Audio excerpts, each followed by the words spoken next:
Assalamualaikum warahmatullahi wabarakatuh. Assalamualaikum waalaikumsalam warahmatullahi wabarakatuh. Waalaikumsalam warahmatullahi taala wabarakatuh. Alhamdulillah. Alhamdulillahilladzi hadana li hadza wa ma kunna linahtadiya laula an hadanallah. Assalatu wassalamu ala asyrafil anbiya'i wal mursalin wa ala alihi wa man tabi'ahu wa wala hawla wala quwwata illa billahil aliyyil azim. Rabbi syrah li sadri wa yassir li amri wa hlul 'uqdatam min lisani yafqahu qawli. Ilahi anta maqsudi wa ridhaka matlubi, a'tini mahabbataka wa ma'rifatak. Saya muliakan saudara pengurusi majelis,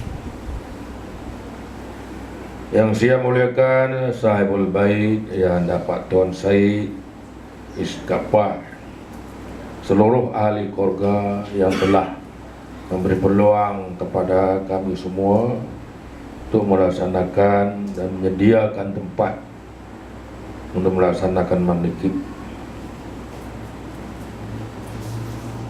Yang saya muliakan para sesepuh ikhwan di negeri Perlis ini, dan saya muliakan imam-imam, ustaz, para hadirin hadirat yang dimuliakan Allah Subhanahu wa taala. Saya kira yang telah disampaikan tadi oleh Al-Mukarram dan Daus Sayunan itu sudah cukup, banyak sekali itu, insyaallah. Tapi saya pun nak sampai sikit aja. Ambil barokah malam menakib. Apa yang disampaikan di dalam tambih ini sebenarnya saya ingin sampaikan sedikit di mana bermulanya tambih. Sebab di zaman hari ini ada mempunyai 4 tarekat yang sama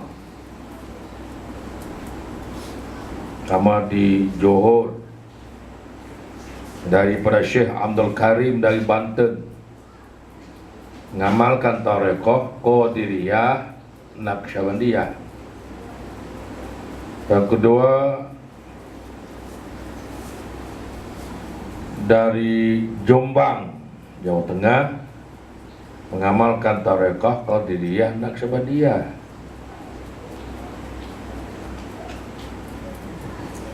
Yang ketiga di Surabaya, ada 2 itu tarekahnya, Qadiriyah Naqsyabandiyah ada 2. Satu Qadiriyah Naqsyabandiyah dari aliran Suryalaya, yang satu dari Jombang, dikembangkan di Surabaya. Yang keempatnya tarekah Qadiriyah Naqsyabandiyah dari Suryalaya sendiri. Dan untuk pengetahuan para ikhwan, semua tarekat yang sama, baik dari Jombang, dari Surabaya, dari Johor, Banten, bahwa tidak mempunyai tambih. Amaliyahnya dari Syekh Ahmad Khatib Syambas, dari Syekh Abdul Karim Banten.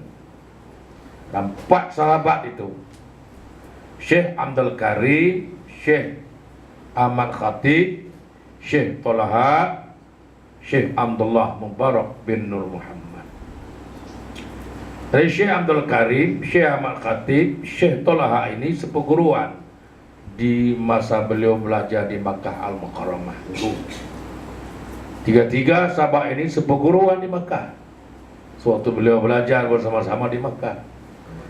Nah, salah seorangnya Syekh Syamsuddin bin Haji Muhammadin. 4 sahabat ini seperguruan di Mekah. Dan setelah kembalinya 4 salah seorang daripada Syekh Ahmad Khatib telah menyampaikan kepada Syekh Abdullah Mubarak bin Nur Muhammad, yaitu Abah Sepuh yang mengamalkan tarekat Qadiriyah wan Naqsyabandiyah di Pondok Pesantren Suryalaya, yang dalam 4 tarekat ini hanya Pondok Pesantren Suryalaya yang punya tambih. Ini tambih nih. Oleh karena itu tambih ini sebagai perlembagaan tata cara hidup dalam tarekat. Tidak boleh dinafikan ini. Kalau tidak ada tambih ini, maka semua samanya. Daripada Syekh Ahmad Khatib ada sebuah kitab khusus. Kitab khusus dalam tarekat.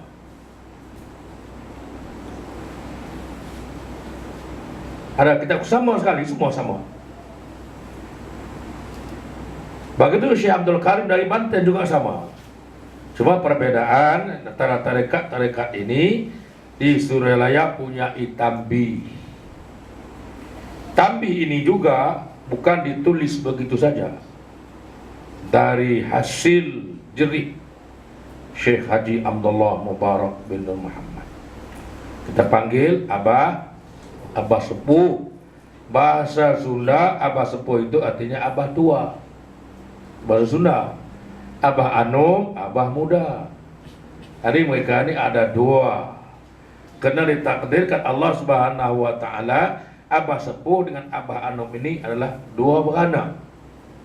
Dari nasab tarekat Qadiriyah Naqsyabandiyah daripada Rasulullah sallallahu alaihi wasallam. Itu dari yang 2 beranaknya Sayyidina Ali dengan Sayyidina Husain. Turun kepada Sayyidina Zainal Abidin, anak kepada Sayyidina Ali. Lalu putus. Saya sampai kepada Syekh Abdul Qadir Jalani dan sampai kepada pengesah Abah Sepuh, yaitu Syekh Abdullah bin Nur Muhammad. Sampailah kepada Abah Anom. Itulah 2 beranaknya. Hari ini wasilah tarekat ini mempunyai tambih. Tambih ini pahaman kita, ia adalah sebagai satu perlembagaan tata cara hidup pengamal tarekat. Nah, kalau tidak semua sama. Jadi susah kita itu. Apalagi sekarang ini sudah tidak ada Syekh Mursyid khusus yang telah kembali ke rahmatullah. Banyak sudah akan berlaku kalau tidak dikemas-kenikan kembali asal usul tarekat. Nah, jadi tarekat Qadiriyah Naqsyabandiyah. Jadi jangan kita putuskan wow itu ya. Tarekat Qadiriyah wan Naqsyabandiyah. Wow itu jangan diputus. Karena wow adalah bahasa Arab. Wow itu hanya kait dan hubungan. Itu dan. Jadi mana dan itu ada di sebalik itu. Qadiriyah dan Naqsyabandiyah. Ini 2 tuh. 2 itu kalau putus di wow itu pisah tarekat itu. Jadi bila wow itu disambung mana jadi satu kan tarekat itu. Jadi tarekat Qadiriyah wan Naqsyabandiyah.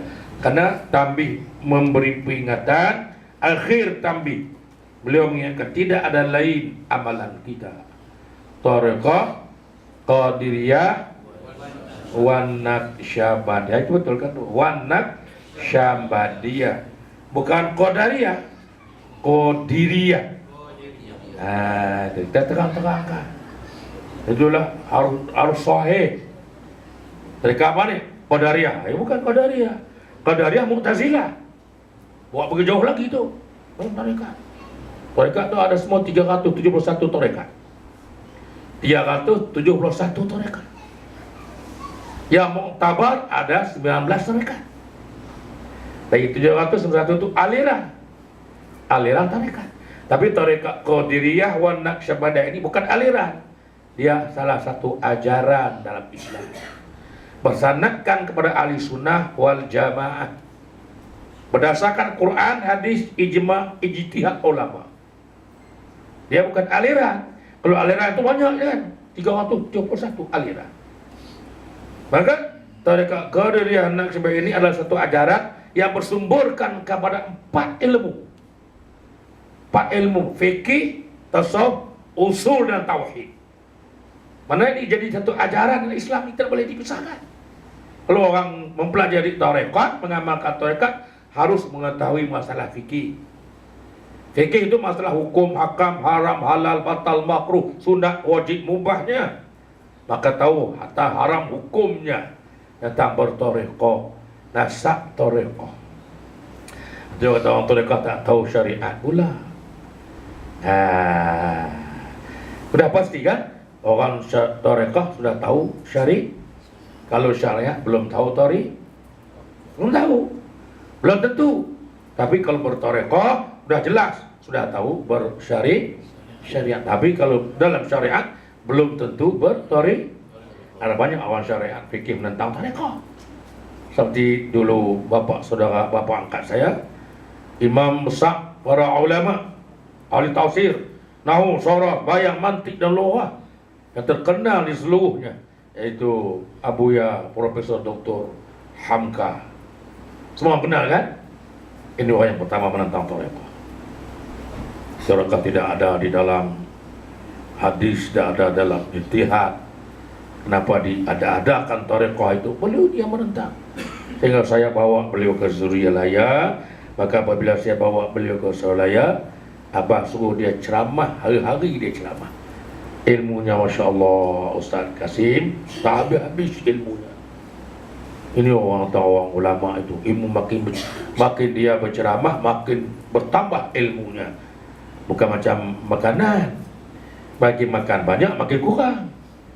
Tapi ilmu makin dia bagi, makin bertambah.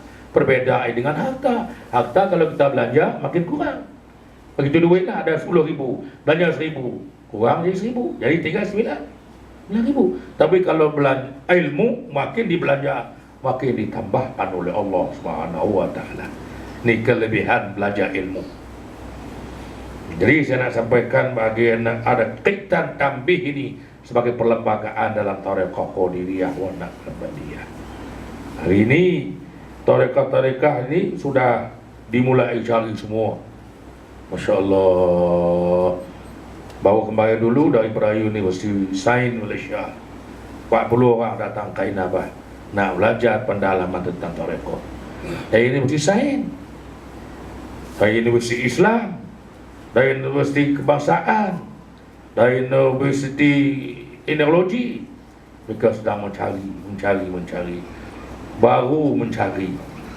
Karena tarekat di zaman dulu sangat banyak terdesus tentang masalah tarekat. Ada yang mengatakan begitu, mengatakan begini, karena mereka tidak memahami apa itu tarekat. Kita pun begitu, saya juga begitu. Setelah kita mengetahui apa itu tarekat, bahwa kita memahami bahwa tarekat itulah satu sumber dari ilmu Islam itu sendiri.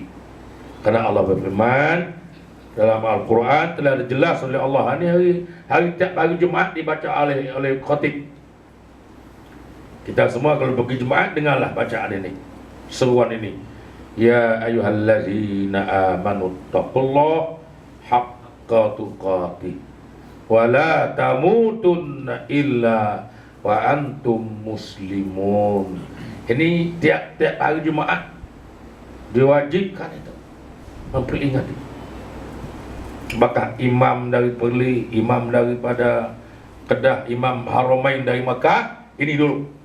Ya ayyuhallazina amanu taqullaha haqqa tuqatih wa la tamutunna illa wa antum muslimun. Ini pesanan dari Allah. Apa dia maksudnya? Wahai orang-orang yang beriman, adalah kamu bertakwa kepada Allah dengan sungguh-sungguh takwa. Wala tamutunna illa wa antum muslimun, dan janganlah kau mati kecuali di dalam beragama Islam. Ini tiga ada situ. Pertama, memperingati Allah itu kepada orang yang beriman. Iman dulu dipesankan oleh Allah Subhanahu wa Ta'ala. Yang kedua, takwa. Hendaklah kamu bertakwa, bersungguh-sungguh takwa kepada Allah. Yang ketiga, janganlah kamu mati kecuali mati di dalam beragama Islam. Jadi iman, takwa, dan Islam. Inilah kita nak pelihara. Sebelah dah, sah ya. Kita ambil sikit lah. Boleh kalau lagi sikit boleh tak? Kalau sanggup tunggu boleh. Saya tak tunggu, saya berhenti lah. Kita ambil sikit karena banyak orang ini terdesus tentang tarekat ini. Masya Allah, tarekat kita ingat ya, tarekat itu Qadiriyah wa Naqsyabandiyah ini bukan aliran dalam agama. Dia adalah salah satu pelajaran dalam agama itu sendiri. Dia tidak bukan aliran. Kalau aliran itu banyak kan. Aliran itu, aliran ini yang di sungai, di gunung. Ada alirannya pergi ke laut, alirannya pergi ke sawah, ada alirannya pergi ke sungai, ada alirannya pergi ke longkang. Itu aliran dari gunung itu, di atas semua. Bagaimana cara yang itu daripada atas itu? Ada yang mengalir pergi ke laut langsung, ada yang mengalir pergi ke sungai, ada yang mengalir pergi ke longkang, ada yang pergi ke sawah, ada yang pergi ke parit. Itu aliran semua datang dari atas. Itu alirannya banyak, tidak terhingga banyak kalau aliran itu. Tapi tarekat Qadiriyah wa Naqsyabandiyah ini adalah satu ajaran dalam Islam. Oleh karena itu kita harus meningkatkan ilmu pengetahuan dalam kita beribadah kepada Allah Subhanahu wa ta'ala. Sudah ibadah yang kita amalkan supaya mudah-mudahan dapat imbalnya daripada Allah Subhanahu wa ta'ala. Saya dulu perbedaan antara Abah Sepuh dengan Abah Hanum sudah beda jauh. Abah Sepuh memberi talqin ihwan ya. Sebelum ditalqin dia duduk dulu 40 hari 40 malam dengan beliau. Itu Abah Sepuh. Sebelum ditalqin ihwan ya, jadi harus duduk dengan dia dulu. Berapa lama? 40 hari 40 malam. Harus duduk. Untuk apa? Untuk dihafal semua amalan-amalan itu. Kalau tidak ditalqin, itu Abah Sepuh. Keras sekali dia. Paling keras tuh. Kalau tidak dihafalkan ayat-ayat itu, karena ayat yang menghafal itu untuk sebagai panduan untuk diamal. Seperti ala sumil arwahi abaihi wa ikhwanihi minan nabiyyin wa siddiqin wa syuhada'i wa salihin. Jadi ayat-ayat itu perlu dibetulkan. Selama 40 hari 40 malam duduk dengan beliau. Sudah, kata beliau, dihafal, didengarkan. Dia membaca, muridnya mendengar. Murid membaca, dia mendengar sampai jelas baru ditalqin. Itu zaman Abah Sepuh. Bedakan dengan Abah Hanum dia. Abah Hanum tidak.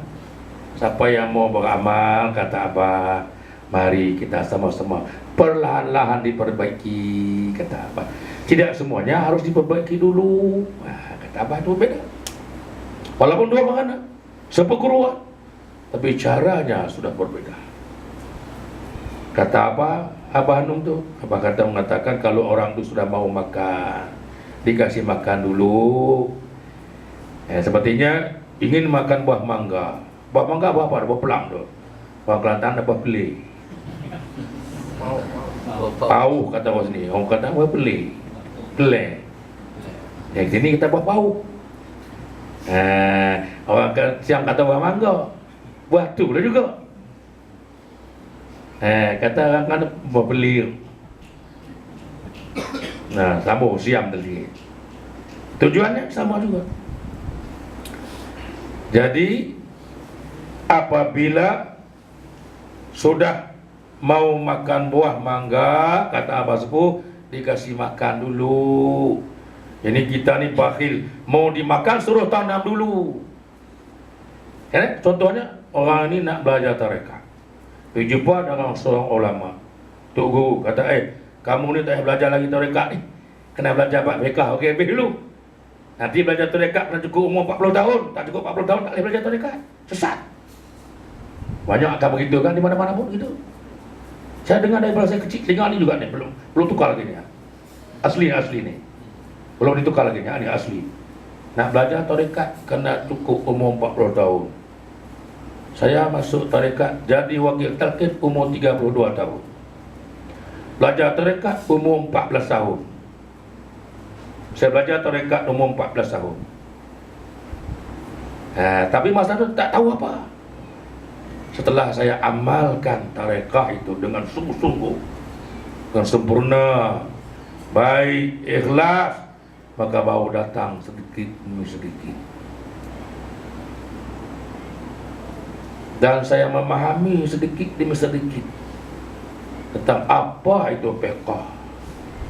Yang sudah kita pelajari dulu fiqh itu. Jadi disebut oleh Al-Mukarram Ustaz tadi dalam surah Huil itu. Jelas itu.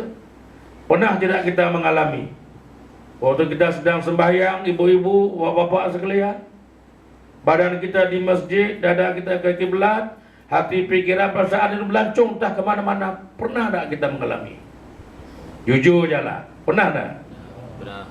Jujur je. Pernah kan? Sama dengan saya juga gitu. Oh, kok saya beda sedikit orang kata lebih teruk lagi. Pernah saya ada satu kawan dulu nama Muhammad Hatta. Dia belajar tasawuf nak mencari ilmu khusyuk. Masya Allah, dia mengajar saya begini. Cara nak angkat tangannya begini, cara takbirnya begini, dan dapat khusyuk. Belum belajar tarekat. Tentang ilmunya saja. Usolli farduhuri arba' raka'atin adaan imaman ma'muman lillahi Allah. Tadi. Mula lagi. Tak jadi. Terang tu punya gagah pun tak jadi lagi. Usolli. Buka lagi tau. Usolli. Tadi. Mula lagi. Susah semua nak dapat baca ni. Tapi sudah kita mengalami, belajari lagi tentang tarekat. Sudah ditalqin zikir dalam tarekat. Tak perlu dia suatu teruk. Usalli fardal maghribi. Apa arti khusyuk? Khusyuk itu hudurul qalbi wa hudurul jasad. Hudurul jasad wa hudurul qalbi. Dua-dua. Badan kita khusyuk dengan menghadapi 13 rukun yang ditentukan. Hati kita hadir mengingatkan Allah. Bagaimana kalau hati ingin hadir kepada Allah kalau tidak yang ditunjuk hatinya? Atau disebut talqin akan hatinya, dibimbing akan hatinya. Selama itu dia tidak akan mendapat khusyuk kepada Allah Subhanahu wa taala. Barulah kita menguasai betapa pentingnya belajar tarekat. Sebelum itu, ya tadi itu sampai saya pernah kena di hari Jumaat di sembahyang sekali. Doakan dia. Dia nak takbir tu. Bunyi dah. Hai, dia ni kacau aku ni. Duduk tepi dia tu. Nak takbir, baru nak takbir. Usolli. Kita tunggu dulu. Tak boleh takbir dulu. Kau dah hentam oleh dia. Usolli. Fardal Jumaat. Allah. Kena selalu. Begitu pun Allah. Kau baik ni tangan ni bukan main-mainnya. Kalau ada 5 orang macam ni habis satu masjid. Nak cari khusyuk. Wah, kalau kita menghayati betul-betul khusyuk itu bila belajar tarekat. Setelah ditalqin dalam tarekat itu al-wajibul 'alal insani. Bila wajib mempelajari satu jalan untuk menghidupkan hati kita. Itu disebut dalam tarekat itu talqin zikri. Nabi bersabda, laqinu mautakum la ilaha illallah. Belajarlah zikir yang dibaca itu ayat kalimah la ilaha illallah. Itu kalimat tauhid. 13 tahun Nabi kita mengajar kalimah ini, membimbing kalimah ini masa beliau berada di Makkah Al-Mukarramah. Baik, kita ambil sikit lagi tambih ni.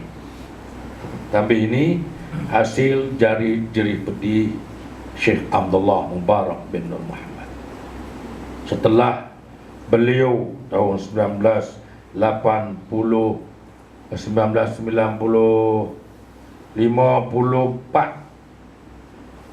beliau menjalankan tarekat ini setelah mendapat amanah dari guru beliau Syekh Tolha daripada Cirebon, lalu beliau bawa balik ke pesantren Suryalaya.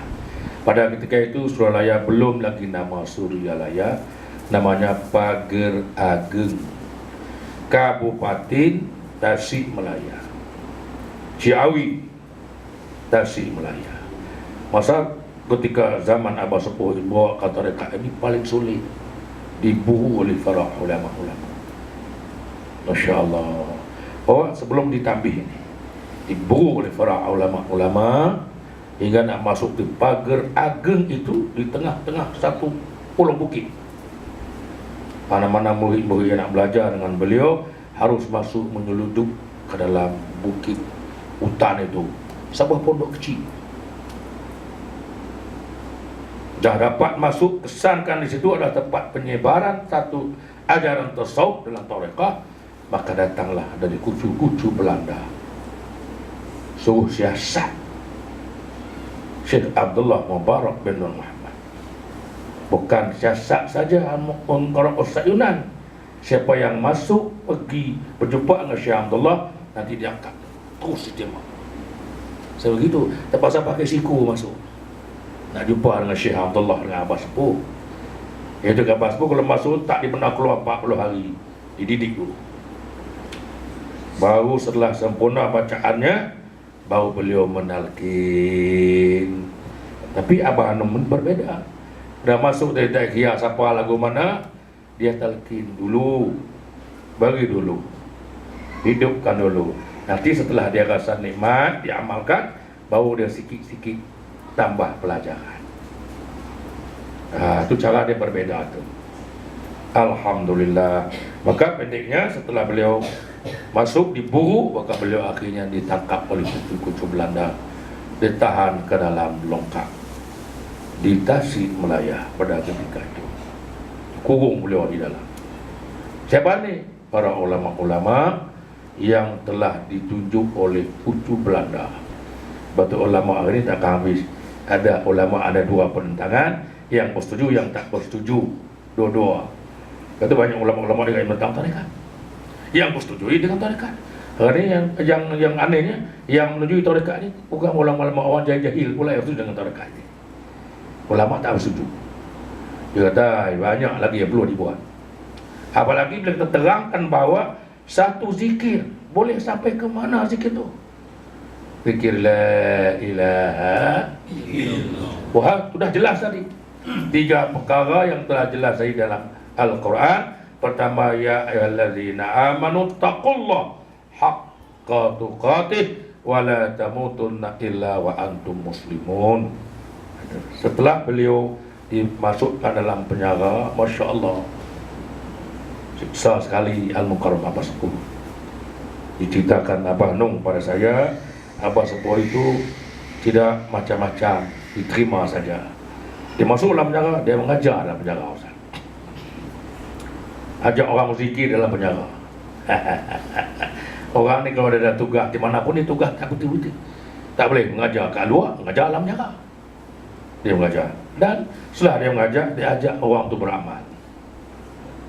Tiap waktu berzikir. Begitu Ustaz. Zikir jaharnya seperti yang kita tunjuk itu, kalimah la ilaha illallah. Jadi siang takab itu ada 3. Jadi pada ulama itu Ustaz, yang telah dibiayai oleh pihak Belanda takab masuk. Jadi setelah takab, tem waktu zuhur, waktu sembahyang saja, rumah beliau ini bergoyang. Bergoyang. Rumah dia saja. Rumah yang lain-lain itu bergoyang tak bergoyang. Rumah dia saja yang bergoyang. Time zuhur, time waktu. Kenapa? Time itulah Syekh kita sedang berzikir jahar. La ilaha illallah. Tiap kali dia zikir, rumah tu bergoyang. ke kiri, ke kanan. Ikut rentak zikir. Akhirnya biar kencang dia zikir, kencang pula goyang rumah dia. Rumah dia saja, rumah lain tak ada. Dia heran. Lepas tu dia siasat, sebab apa rumah aku ni? Jin ke? Iblis ke? Syaitan ke ni? Mau boleh tak ada ni? Sekeliling rumah tu tidak ada, rumah dia. Dia doa anggap kata jin ganggu rumah dia. Pergi cari untuk guru suruh halaukan jin tu. Tapi bila habis waktu berhenti. Itu yang unik tu. Apabila abah sepuh begitu, akhirnya dia cari-cari siasat, jumpa. Satu ketika orang beritahu dia ada satu orang dalam penjara tu, seorang tuk guru yang kena tahan dalam penjara tu. Dia pergi tengok, tapi tak ada apa-apa pun. Tak sembahyang, tak sembahyang. Bila sembahyang dia itik tengok. Bila sembahyang abah tu mula zikir, rumah dia bermula bergoncang. Bila kuat cepat dia berzikir, habis makuk pinggi, pirang habis, kelocok habis, pecah sini. Akhirnya dia baru masuk berjumpa dengan orang pengesabah. Tengok, Masya Allah, ini dia seorang yang bukan main-mainnya ini. Ini orang alim. Aku sudah silap menangkap orang ni. Ya, sampai rosak habis rumah tangga aku ni. Itu akhirnya dia masuk menghadapi dengan abah, minta sesuatu, minta maaf dan sebagainya. Abah kata tidak perlu ada minta maaf dengan saya. Siapa kamu? Sayalah yang menangkap kiai. Alhamdulillah, kata abah. Udah dia tahu kata dia ditangkap, dia terima. Alhamdulillah, syukur saya kepada Allah, karena kamulah saya banyak dapat melaksanakan ibadah. Dekat saya dengan Allah. Kalau bukan kerana kamu, saya banyak sibuk di luar, tidak bisa melaksanakan ibadah dengan sempurna. Alhamdulillah, cukup 5 waktu ibadah saya sempurna. Masa saya di sini. Terima kasih kepada kamu. Tidak dimarah. Terima kasih. Kalau kita udah tahu ustaz ditangkap, kita siap. Tunggu parang, kalau besok semua dah nampak belum keluar lagi. Siap-siap pelurus nampak pun keluar. Abah kata Alhamdulillah, saya bersyukur kepada Allah atas apa yang kamu lakukan kepada saya. Saya dapat melaksanakan ibadah dengan sempurna.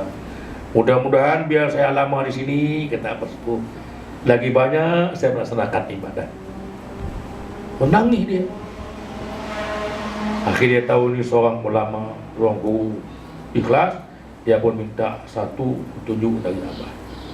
Dia nak usahakan Abah itu dikeluarkan dari penjara. Kata Abah, jangan. Tidak bisa sahabat usahakan. Mari kita sama minta pertolongan Allah, biar sama saya lama dalam penjara. Dari situlah bila dia menguasai faham-fahamlah di dalam penjara ni, apalagi di zaman Belanda, orang kafir, dah tentulah sudah disiksa sekali. Abah Sepuh dibanting ke sana, dibanting ke sini. Alhamdulillah, kata Abah, saya dari semenjak kecil tidak pernah dibanting sebegini. Sekarang baru rasa orang banting saya.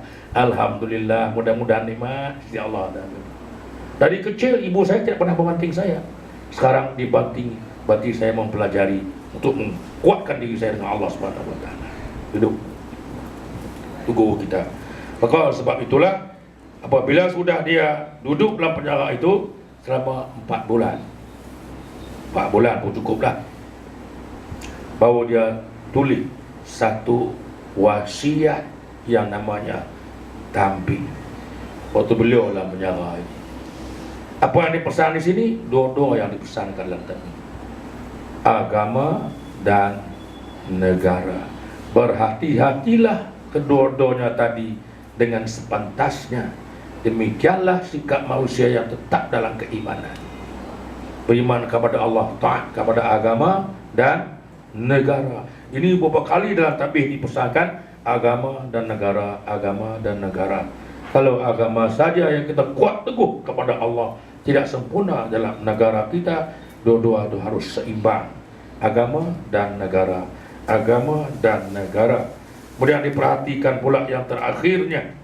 Dan tabih ini bila memesan tidak ada lain amalan kita, Thariqah Qadiriyah Naqsyabandiyah, amalkan dengan sebaik-baiknya, bukan dengan sungguh-sungguh, dengan sebaik-baiknya, guna mencapai keselamatan dunia dan akhirat. Mana tarekah Qadiriyah Syabaniyah itu? Tidak lain, ada 2 zikir yang ini diamalkan dengan sebaik-baiknya.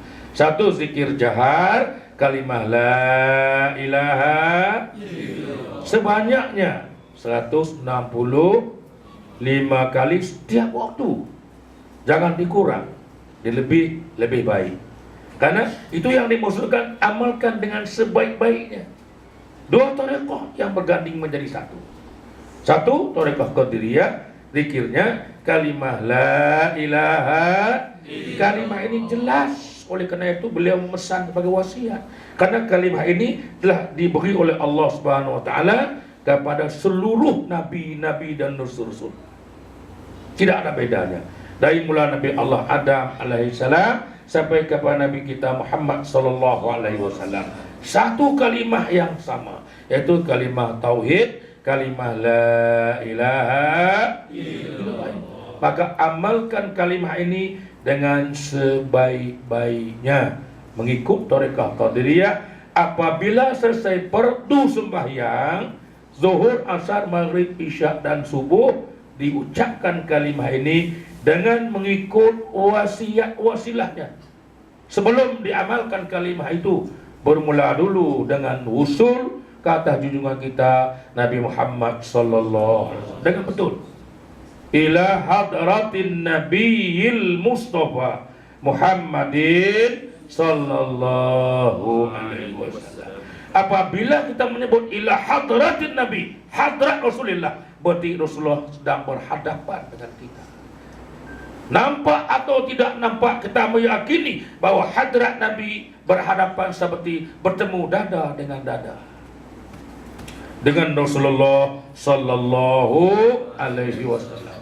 Hadratin Nabiyil Mustafa Muhammadin sallallahu alaihi wasallam wa ala alihi wa ashabihi wa azwajihi wa zurriyatihi wa ahli baitihi ajma'in. Jama' tu ajma'in syai'un lillahi lahumul fatihah.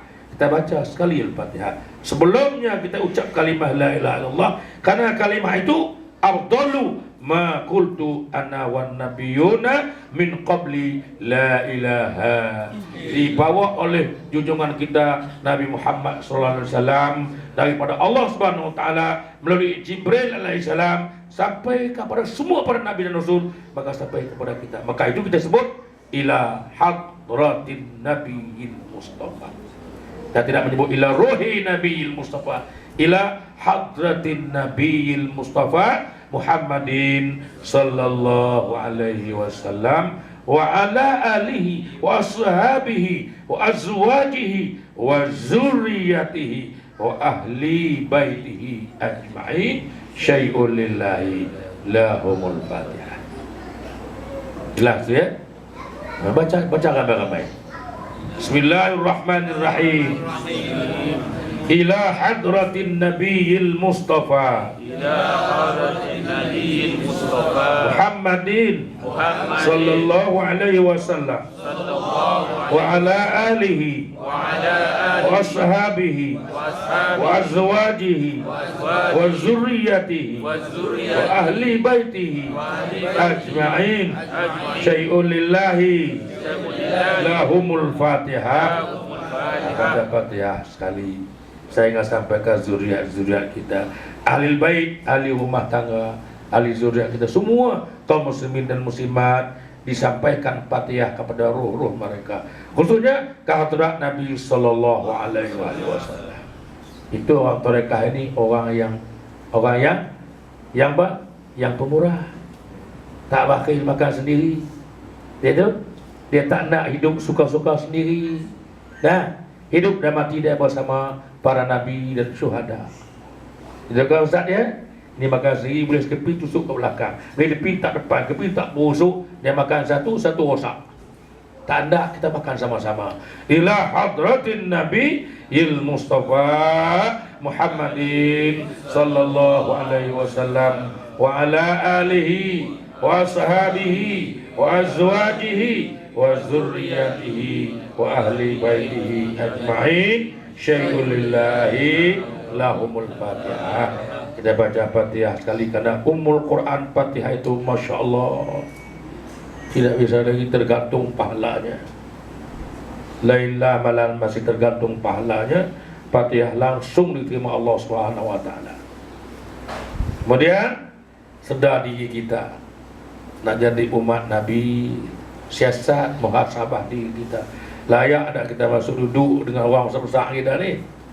Tengok kain kelepam pukang ni, nak masuk duduk dengan ahli-ahli orang ni. Apa nama? VIP. Tengok dulu, selipar tak betul, tak boleh masuk. Kena pakai kasut berkilat, kot, necktie, baru boleh masuk bilik VIP. Saya pernah pergi ke airport sekali pakai selipar. Bukan nak masuk ke dalam, nak pergi sambut kerana Tun Sakaran datang ke airport Kuala Batam. Kami pilih 5 orang. Hari lepas Jumaat, pakai kain, pakai baju kurung, bawa kasut selipar. Polis tu tengok, ni geng mana? Ramu ni, kan? Ustaz Haji Muhammad, Pak Husin, saya, siapa lagi? Syed ke Zaki ke? Zaki. Pakai kain, pakai baju kurung, pakai gaul selipar. Lepas banyak Jumaat, bawa biar putih. Tanya-tanya nak kemana nak? Di bawah anak tu, tak boleh. Tak masuk. Kena pakai kot boleh masuk. Tak boleh kot, tak ada kasut, cekak, tak boleh masuk. Kami pun tunggu kat tiang hege. Malu pun boleh, sakit pun boleh. Duduk dah. Kata Zaki, Ustaz Muhammad dah. Tak apa, kita tunggu sini lah. Kita keluar, kita jumpa hari ni lah. Tunggu dia keluar. Dia dapat tahu kepada ayah Natun, kita ada 5 orang dekat meramu-ramu ni duduk di luar. Hege-hege lah kita duduk di tiang. Peluk tiang, malu, peluk pergi kaki. Dah tak boleh masuk pula, tengok kain meramu, orang kemas-kemas semua.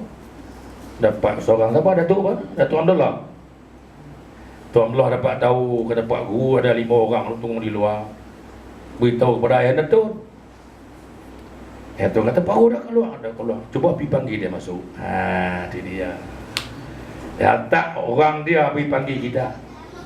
Tengok-tengok Pak Guru lah, Ustaz Muhammad Zaki dah. Kata Tuan Haji Abdullah, kenapa tak masuk Pak Guru? Tak boleh masuk, kena tahan di guard. Tengok macam mana masuk itu. Baik kita masuk, kata Tun panggil masuk juga. Tak boleh, kami tak boleh masuk. Ni lagu ni. Kena beritahu kat Tun dulu. Tuanku Sultan pun ada dalam tu. Tunggu sekali kat Tun tu. Ini macam ni, tak kena gaya. Lepas tu, mari pula wakil lagi seorang. Kata, ayah Tun panggil masuk juga. Dengar kat polis tu, yang tu jaga tu. Dia kata kau dah yang Tun panggil tu tak apalah masuk je dah. Masuklah ke kamu masuk dah lah. Lepas masuk 5 orang sekali. Dia pun kata ni geng mana ni masuk begini. Boleh masuk pula tu. Maka dia tengok kita. Nak tanya tak apa ni. Sebab di dalam tu ada tuan dia. So dia dah panggil kami masuk. Ramu-ramu pun tak apa. Summa qalu ahli la ilaha illallah wa akhsyatu fi kuburihim wala fi nusyurihim. Ada takut alam barzah esok ni. Ahli la ilaha illallah, dia tak ada kamu tak mamu boleh masuk dah. Tuan dia suruh masuk. Masuk duduk sembang lama pula tu. Dah sembang tu tak apa pula. Dia tak layan orang lain pula tu. Dia layan kita kamu. Apa lain tu tengok, ni siapa dia pun ni. Hilang protokol, boleh dah masuk ni. Begitulah dia punya kelebihan kalimah la ilaha illallah. Satu. Kemudian apabila kita perhatikan bahawa untuk mengamalkan zikir yang jahar tadi adalah kita berusul dulu dengan sallallahu alaihi wasallam. Kalau dia yang tadi panggil kita masuk, biarlah kain meramu-ramu pun, kasut merah lah, putih merah pun boleh masuk ke dalam. Karena itulah orang yang mutlak yang akan bawa kita di hadapan Allah Subhanahu wa taala. Oleh kerana itu para ikhwan akhwat, sebelum kita membaca kalimat Allah, dulu kita membaca usul dulu. Ila hadratin Nabi il Mustafa Muhammadin sallallahu alaihi wasallam wa ala alihi wa ashabihi wa azwajihi wa zurriyatihi wa ahli baitihi ajma'in syai'un lillahi. Itu usul sunnah dalam tarekat. Kemudian yang kedua, istighfar. Kita sedar kita ini banyak kesalahan. Astaghfirullah hal ghafur ror. Nah, situ ada nasbah dua. Ada yang pakai ru, ada yang pakai ro. Saya juga tanyakan apa? Yang menambah kata baru pun bisa, ro pun boleh. Tapi yang pentingnya karena ro itu muhasabah diri kita. Ya kita juga punya banyak dosa. Kalau ru itu umum, banyak lagi di belakang kita. Tapi kita sendiri menyerahkan dulu kepada Allah. Astaghfirullahal ghafurur rahim. Kata mursyid begitu. Jadi kita istighfar 3 kali. Astaghfirullahal ghafurur rahim 3 kali. Yang ketiga, selawat. Allahumma salli ala sayyidina Muhammadin wa ala alihi wa sahbihi wa sallim 3 kali. Sudah sempurna segala ketertiban bacaan itu, baru kita langsung dengan Allah Subhanahu wa taala, yaitu ucapan kalimah la ilaha illallah, la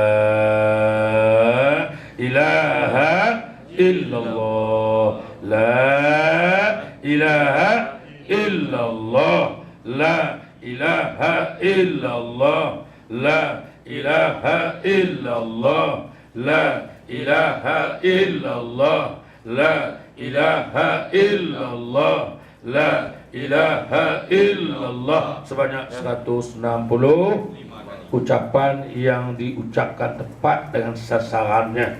Ya, karena zikir itu juga ada 2 kaifiat. Satu zikir tahlil disebut zikir hasanat, seperti zikir jenazah.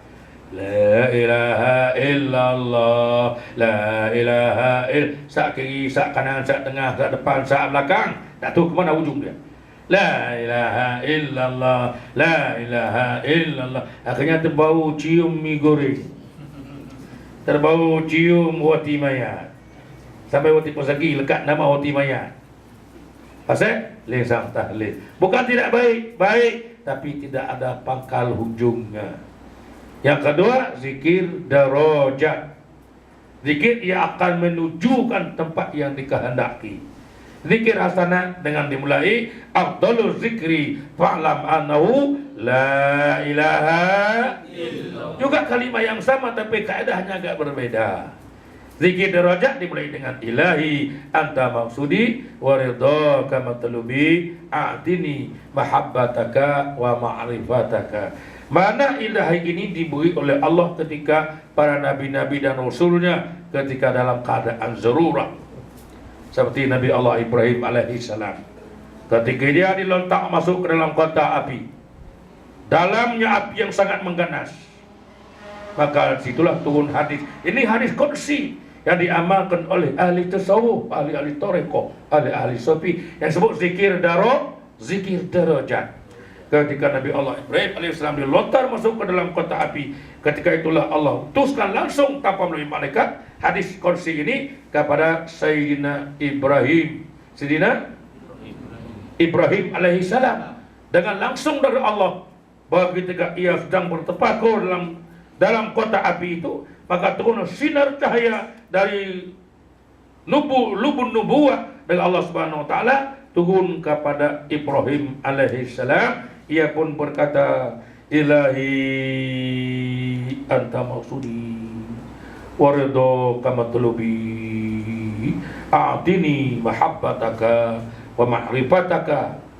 Artinya dia mohon kepada Allah, wahai Tuhanku, Engkaulah yang aku maksudkan dalam api yang mengganas itu. Dia maksud kepada Allah, minta pertolongan kepada Allah, tidak menjerit terlolong, tidak. Wahai Tuhanku, anta maksudi, Engkaulah yang aku maksudkan, a'tini, berilah aku mampu ya Allah, karena tidak kuasa aku melawankan ini.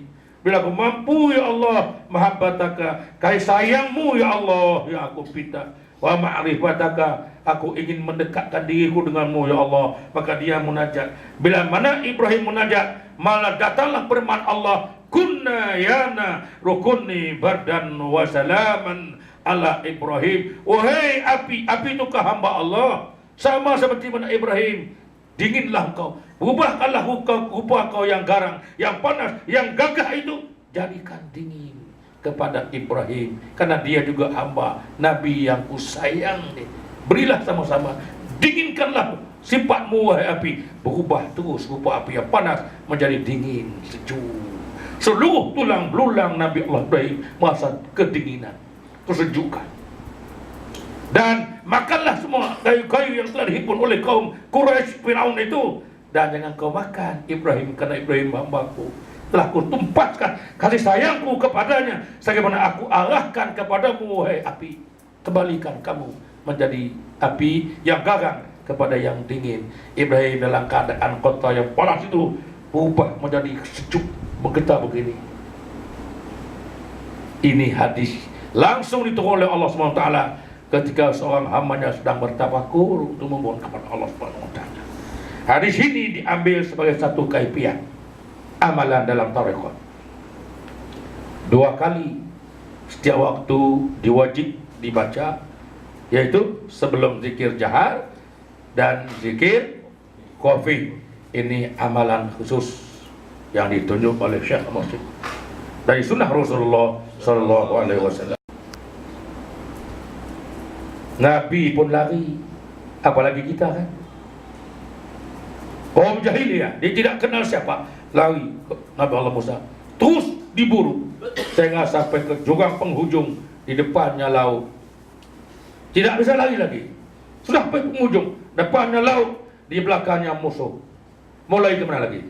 Apakah Ustaz Kasim, mulai kemana lagi? Walaupun dia Nabi dan seorang Rasul ulul azmi, depannya laut, di belakangnya musuh. Ketika itu Allah turunkan hadis ini langsung daripada Allah kepada Nabi Allah Musa alaihissalam. Ilahi anta maksudi wa ridhaka matlubi, a'tini mahabbataka wa ma'rifataka.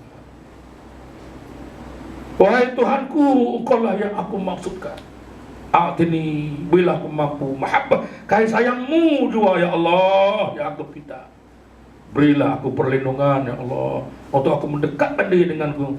Apa ada padamu Musa? Kata Allah, tidak ada apa-apa ya Rabb, hanya ada satu tongkat di tanganku. Amami wa asa Musa warada habani. Itulah, pukulkan dasar laut itu ya Musa, karena tidak ada lain Tuhan. Pukul dengan tongkatnya, yang tidak ada apa-apa pada tongkatnya. Karena perintah Allah dengan tongkat itu, maka laut pun menjadilah satu jambatan buat untuk Musa alaihissalam. Ilahi anta maksudi wa ridhaka matlubi. Karena Allah redha dan dia memeredai dengan Allah tongkat yang tidak ada apa-apa di tangan Musa itu. Kata Allah, amami wa asa Musa famara'aban ahabban. Pukulkan tongkatmu yang ada di tangan. Itulah dasar laut yang luas itu. Pak dipukul, maka jadi satu jambatan buat Musa untuk dilalui. Alhamdulillah, tidak melalui malaikat Jibril, langsung dari Allah Subhanahu wa ta'ala. Begitu juga pada Nabi Allah Daud, Nabi Allah Sulaiman, Nabi Allah Isa, semuanya yang langsung diberi oleh Allah Subhanahu wa ta'ala. Maka hadis ini diambil sebagai satu amaliyah untuk menuju ke hadrat Allah Subhanahu wa ta'ala. Bukan main besarnya, Masya Allah, luar biasa. Ilahi anta maksudi wa ridhaka matlubi, a'tini, maha bimbing kalau ya Allah. Ada 4 kali itu. Dalam ilahi itu ada 4 tuh. Kau 12 11,5 cukup kan? Sikit lagi ya, sikit lagi. Dalam ilahi ini ada 3 kaifiat. Kita perhatikan. Pertama, apa yang kita cari di situ? Ilahi, wahai Tuhanku. Apa kita cari? Allah. Tidak lain yang dicari, hanya Allah. Satu-satunya Tuhan yang maha gagah, maha perkasa, maha mengetahui, maha melihat segala-galanya. Tidak lain yang mereka cari, hanya ilahi, yaitu mencari Allah. Harapan yang paling tinggi tidak lain yang diletakkan ke hadirat Allah Subhanahu wa taala. Maha suci Allah, Maha melihat Allah, Maha berkuasa Allah Subhanahu wa taala. Seluruhnya, seluruh jiwa raganya tidak lain yang diharapkan, yang dituju, yang dicari hanya Allah. Yang kedua, sudah dia tahu bahwa Allah itu tidak mampu dia mencari Allah, mendekati diri dengan Allah. Sebelumnya ia mohon kepada Allah waridho kamatlubi. Yang kedua, keridhaan Allah yang dicari. Ridhamu lah ya Allah, segala sesuatu yang kau kehendaki. Kalau Allah tidak dapat didekati, dia minta dulu yang kedua, ridhonya Allah. Waridhoka matlubi, dimohon ridho daripada Allah. Ini orang yang mulia, ingin mendekat diri dengan Allah. Kedua, ia mencari ridho Allah. Yang ketiga, dengan ridho Allah telah diberi oleh Allah Subhanahu wa taala tidak mencukupi baginya. Mahabbataka, kasih sayangmu ya Allah yang berpindah. Sudah pun mendapat ridho dari Allah, tapi ia ingin Allah itu dengan kasih dan sayang dari Allah. Tak cukup dengan ridho itu. Mahabbataka, kasih sayangmu ya Allah ya berpindah. Karena kasih sayang Allah itu tidak berbelah bagi kepada hamba-hambanya, baik yang beriman maupun yang tidak beriman, semuanya dipelihara oleh Allah Subhanahu wa taala. Apalagi yang beriman tentu sudah dipelihara oleh Allah Subhanahu wa taala. Sudah mendapat redha Allah, mendapat kasih sayang daripada Allah. Yang terakhir ia minta terus wa ma'rifat. Apa ma'rifat itu? Untuk benar-benar aku mencintai dan mengenal akan Dikau. Tidak ada lagi Tuhan selain daripada Allah. Untuk menyatakan itu bahwa Allah turunlah kalimah la ilaha illallah. Tidak ada lagi Tuhan melainkan Allah. Akhirnya setelah putus segala ucapannya, maka datanglah tasydid hatinya. Ma'rifat itu melihat hati langsung merasakan kehadiran Allah Subhanahu yang ditanam ke dalam hatinya, disebut zikir khaw. Situlah dia hubung itu.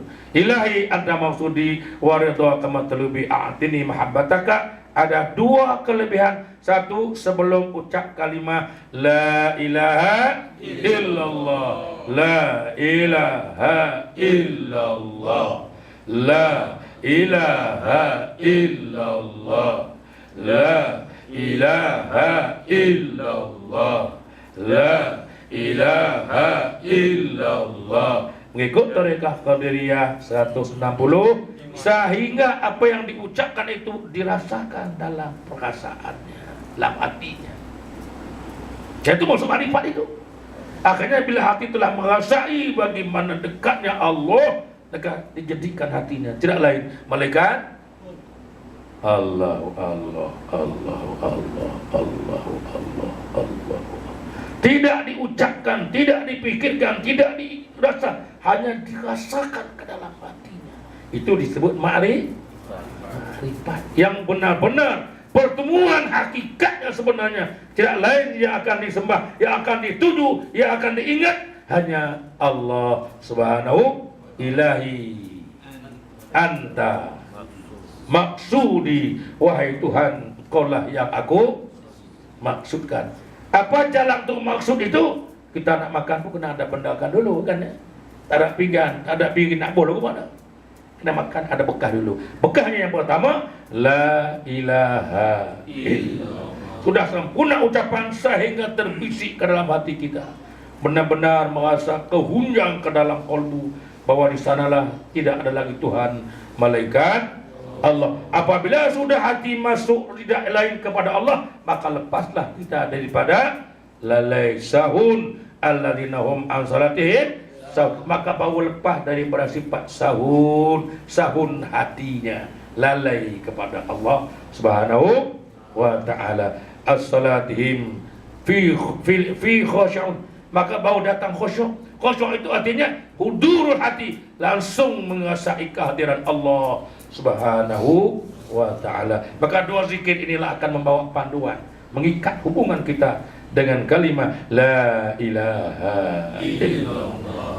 Apabila sampai ucapannya begitu ingat kepada Allah, maka kata Nabi sallallahu alaihi wasallam, la ilaha illallah bitta'zim. Siapa orang di kalangan umatku membaca kalimah la ilaha illallah dipanjangkan seraya untuk mengagungkan kebesaran Allah, bitta'zim, diberi keampunan oleh Allah Subhanahu wa taala. Arba'atu alafin, 4.000 dosa digugurkan, dihancurkan oleh Allah Subhanahu wa taala dengan satu kali ucapan kalimah la ilaha illallah. Nah, di situ begitu agungnya kalimat la ilaha illallah. Sampainya kepada Nabi kita Muhammad sallallahu alaihi wasallam dengan kalimat ini, langsung Allah Ta'ala turunkan hari ini kepada kita Muhammad sallallahu alaihi wasallam ketika dia hendak Isra dan Mi'raj. Maka Allah datangnya borak. Panjang ni sikit. Boleh kan? Boleh. Mana borak yang dipakai Rasulullah ni? Apakah borak yang berupa macam keldai tu? Sayapnya panjang begini yang keluar dalam gambar borak tu. Muka macam muka manusia, badan macam badan kuda. Sayap begini. Itukah borak asli? Ini borak kan? Borak ni kampi dengan kan? Nama borak. Borak yang ditunggang oleh Nabi kita Muhammad sallallahu alaihi wasallam. Karena sebelum dia di Isra dan di Mi'raj, Allah telah turun hadis ini. Karena perjalanan ini bukan satu perkara yang mudah, sangat sulit. Allah Ta'ala turun karena subhanallazi asra bi'abdihi lailan minal masjidil haram ilal masjidil aqsa. Kerana dia akan berjalan dengan satu malam dari Masjidil Haram ke Masjidil Aqsa, dan dari Masjidil Aqsa langsung naik ke Sidratul Muntaha, dan besok sebelum subuh Allah perintah dia turun balik ke Makkah, ke Madinah, ke Makkah Al-Mukarramah, di depan Kaabah di Baitullah. Cepat atau lambat tu? Satu malam sebelum subuh nak turun balik ke Makkah. Oleh kerana itulah maka Allah turunkan hadis ini untuk mempercepatkan perjalanannya. Untuk apa hadis ini? Nabi kita mengambil iktibar, para alim ulama mengatakan ilahi itu adalah satu alat untuk membersihkan hati. Bila mana sudah ia bertemu dengan itu, sebelum dia berjalan, Allah Ta'ala turun dulu kalimah la ilaha, dibedahkan dulu dada Rasulullah sallallahu alaihi wasallam. 40 hari sebelum di Isra, maka Rasulullah dibedahkan dulu dadanya oleh Jibril. Di bawah pusat, tembus bedah sampai ke alkum, ditunjang pedang berpakat, tembus sampai ke otak. Bukan ke sini, ke sini, tembus sampai ke otak. Itu kalimah la.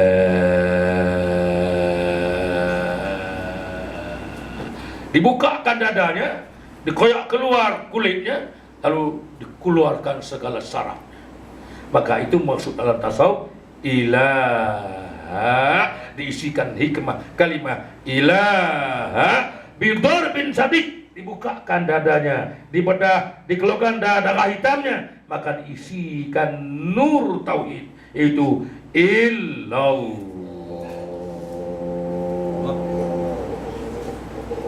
Disuci dengan air Zam-Zam, itu air makrifat tauhid yang terbuka dada jantung Rasulullah. Sudah penuh melimpah ruah, maka baru dimasukkan kembali, disapu dengan air Zam-Zam tanpa dirasa sakit oleh Rasulullah sallallahu alaihi wasallam. Sudah lengkap, baru diperintah. Kenapa ini? Yang ditunggangkan itu, mana boraknya? Boraknya, ya ayyatuhan nafsul mut, nafsunya sudah tenang, sudah aman, tidak gelisah, tidak risau, tidak gitu, tidak gini, lapang dadanya karena dia berjalan dengan Maha Suci Allah Subhanahu wa Ta'ala. Lebih cepat daripada itu pun Allah menghendaki, tidak siapa yang dapat menghalangi, karena maksud dicucikan untuk menenangkan nafsunya. Bila mana borak itu berjalan, berarti menurun gunung, kaki depannya ditinggikan. kaki belakangnya sama. Bila tinggi kaki naik, kaki belakangnya pula naik. Artinya keadaan nafsu yang sudah bersih itu tadi tenang, aman dan bahagia. Bila menurun, nafsunya naik, tenang, mutmain. Nah, dia berjalan dengan borak mutmain. Nah, tidak ada rupa bentuk kecuali yang ketahui Allah Subhanahu wa ta'ala. Yang rupa bentuk rupa manusia belakang kuda tu Yahudi. Cuba nak merosakkan akidah kita. Itu adalah kita Minhajus Sufiyah, telah terang jelas itu. Bab muka 8 sampai muka 14. Nah, jadi beliau berjalan dengan nafsu mutmainnah, nafsu yang sangat tenang. Irji'i, kembali dia menghadap Allah. Dia pergi bukan nak menghadap sesuatu, dia pergi kerana dipanggil oleh Allah. Ya ayatuhan nafsul mutmainnah, wahai jiwa nafsu yang sudah bersih dan tenang, irji'i, marilah kamu kembali menghadapku. Dia dipanggil kembali menghadap Allah di Syajaratul Muntaha. Untuk apa? Untuk diberi satu alat, barang yang ternilai ini, yaitu untuk menerima ibadah solat. Fadkhuli fi ibadi, masuklah kamu bersama-sama dengan hambaku yang dahulunya dari Adam, Idris, Luhut sampai ke sini, sampai ke Muhammad. Naiklah kamu berjumpa di atas sana. Semua dia bertemu dengan para nabi dan rasul dan aulia dan syuhada. Akhirnya beliau turun, berjumpalah dengan Nabi Allah Musa dan Nabi Allah Ibrahim alaihissalam. Borak apa dia pakai? Borak apa Rasulullah pakai itu? Dia naik atas borak apa? Borak mutmainnah. Kalau gitu, alat untuk membersihkan dapat mutmainnah itu, inna likulli syai'in siqala wa siqalatul qulub zikrullah. Kalau kita usaha meningkatkan zikir bersungguh-sungguh, akan tercapailah mutmainnah. Mutmainnah itulah akan membawa pertemuan kita kepada Allah, sebagaimana yang telah dipertemukan baginda Nabi kita Muhammad sallallahu alaihi wasallam di hadapan Allah Subhanahu. Begitu juga umat-umatnya. Ini jalannya. Ini jalannya. Munibu ila rabbi, kembalilah sama-sama denganku. Ya laina musbiru wa sabiru wa rabitu wattaqullah hal'allakum tuflihun. Jadi kita ikut bagaimana yang telah disunahkan oleh Rasulullah sallallahu alaihi. Mudah-mudahan satu ketika akhir hayat kita nanti ditunggu oleh beliau, ditunggu oleh para sahabat-sahabat beliau, oleh para nasab wasilah beliau, sampailah kita ke hadapan Allah Subhanahu wa ta'ala melalui kalimah la ilaha. Hingga Allah berjanji mengatakan dengan kalimah ini, Allah mengatakan innallaha ta'ala harrama 'alan nar man qala la ilaha illallah. Sesungguhnya Allah haramkan akan api neraka bagi siapa yang membaca dengan kalimah itu. Allah haramkan akan api neraka. Kalau sudah diharamkan api neraka, kemana lagi nak dimasukkan? Kemana lagi? Nah, jangan macam-macam masuk syurga, minta terus kepada Allah. Hari syurga itu nanti disiapkan oleh Allah. Saya datang sini, saya tak minta makan, saya kira manakib. Tapi habis manakib, Pak Tuan siap makan kan? Makan tu saya pernah minta dah. Minta dah. Saya tak minta makan. Saya datang untuk manakib. Tapi habis manakib, makan sudah disedia. Tak macam-macam. Kalau kita minta makan, belum tentu dapat makan. Sembahyang pun tak boleh, manakib pun tak dapat, makan pun tak boleh. Tepat semua. Sekarang kita minta hari ini sempurnakan. Tuju langsung kepada la ilaha illallah. Sebab itu saya kata tadi bahawa tarekat itu bukan salah satu pada aliran, tapi dia adalah dalam ajaran Islam itu sendiri. Dalam fiqhnya, dalam usulnya, dalam tauhidnya, semua masuk di dalam ilmunya, tidak berbeda-beda. Mudah-mudahan para ikhwan, akhwat yang dimuliakan Allah, betul-betul pahamkan bahawa borak yang ditunggang oleh Rasulullah sallallahu alaihi wasallam itu kalimah la ilaha illallah, dan kalimah itulah juga yang akan menenangkan jiwanya, ruhnya, sehingga dan jasadnya akan diantar mai irji'i. Allah Ta'ala panggil naik bertemu dengan dia. Kalau Allah dah panggil bertemu dengan dia dengan keadaan jiwa yang bersih, suci, tenang, maka barulah dia naik. Seolah-olah tidak ada pun yang akan menghalang perjalanan dia. Dengan biiznillah. InsyaAllah apabila sudah kita beramal 165 kali ikut tariqah Qadiriyah, maka kita mulai dengan doa. Ya, habis doa kita usul lagi untuk mengisi zikir khafi.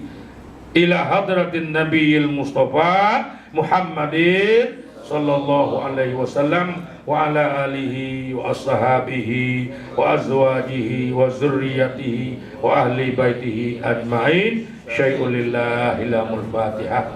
Kalau tadi kita baca astagfirullah ghafurur rahim. Kalau yang ini baca astagfirullah rabbi min kulli zambin azim wa atubu ilaih. Astagfirullah Rabbi, kita nak bertemu dengan Rabb kita untuk membukakan pintu tirai hati kita, untuk meletakkan asma Allah yang suci di dalam kalbu kita.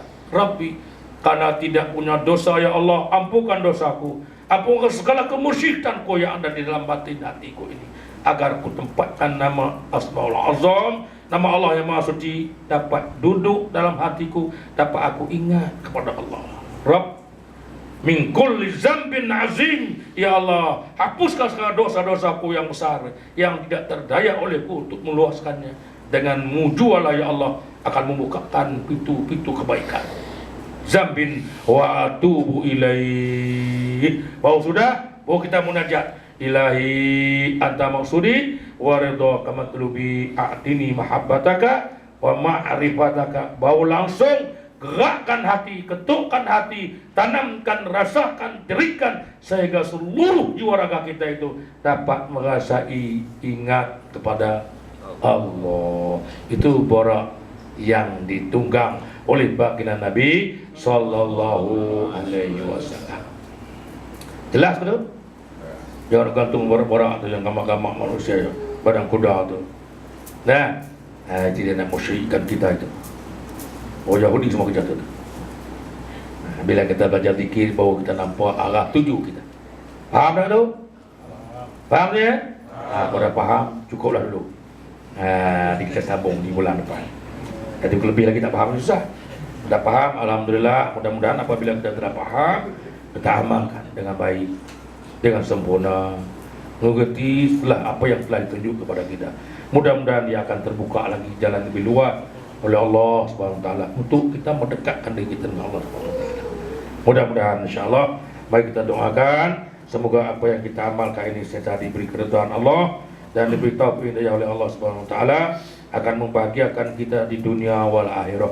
Baik pribadi kita, keluarga kita, rumah tangga kita, agama, bangsa dan negara kita. Mudah-mudahan saya dalam perlindungan Allah Subhanahu wa taala.